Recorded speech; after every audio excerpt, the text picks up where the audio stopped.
So yon, what's up mga boss? Welcome back again dito sa aking YouTube channel. At bago pala tayo mag-umpisa sa ating pag-uusapan, special shout out pala kay Sir DNA Orientals. Yon. At kahapon nga pala ang pinag-usapan natin yung maintenance ng ating alaga na kinokondisyon, kung ano yung mixture o yung hinahalo natin sa patuka.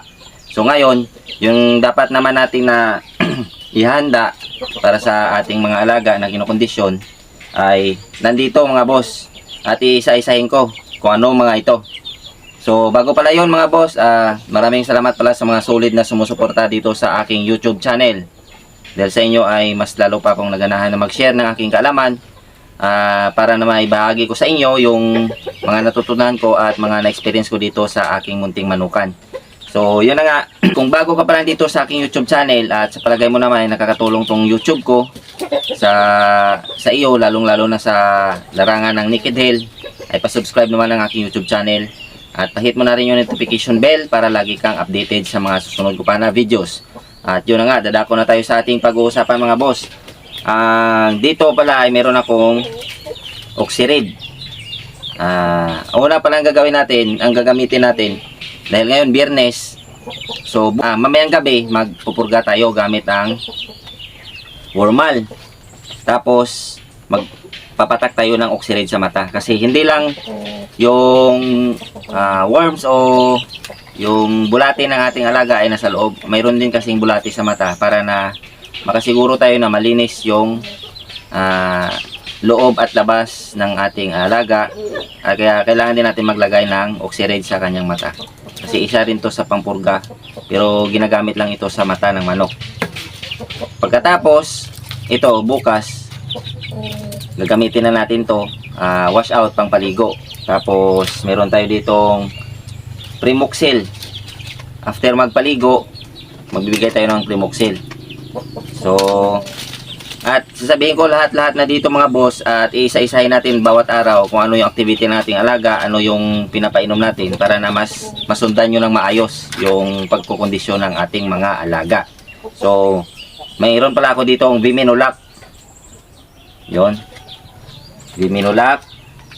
Then meron din akong yon, sa ulitin ko, meron tayong Primoxil, Vitamin Pro na tablet mga boss. Tapos meron tayong Calvex. Yun. Bipolen. Ginagamit ko to pagtapos magpurga sa gabi, nagbibigay ako nito para na pang anti-stress to mga boss. Tapos ito, meron tayo ditong Voltplex KQ. Yun. Voltplex. Tapos El Toro. Yun. Ito lang yung kailangan nating ihanda na naka-prepare na bago tayo magkondisyon. So kahapon meron na tayong pangpakain o pangpatuka sa maintenance ng ating kinokondisyon. Ngayon ito naman yung kailangan nating ihanda bago tayo mag-umpisa ng pagkukondisyon. So ulitin ko mga boss, based lang ito sa aking experience dito sa aking munting manuka na nasubok ko na. So sinishare ko lang sa inyo, at depende na rin yun sa inyo kung gusto nyo subukan. Ito po ay walang sapilitan, ako lamang nag-share ng aking experience at ng aking kaalaman, lalong-lalo na sa larangan ng Naked Hell at sa mga baguhan dito sa larangan ng Naked Hell o sa pagmamanok. So yun na nga, ulitin ko, ngayon ay Friday, so magpupurga ako mamayang hapon. Hindi ako magbibigay ng patuka sa aking alaga, tapos sasabayan ko ng Oxyrid sa mata. Tapos bukas iba-vlog na naman natin kung anong kailangan natin gawin bukas.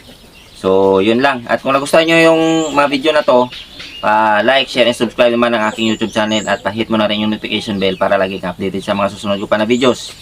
At lagi nating tatandaan na ang Naked Hell ay sports lamang. Huwag tayong mapakalulong sa sugal, at lagi nating uunahin ang ating pamilya. Yun lamang. Maraming salamat and God bless sa ating lahat.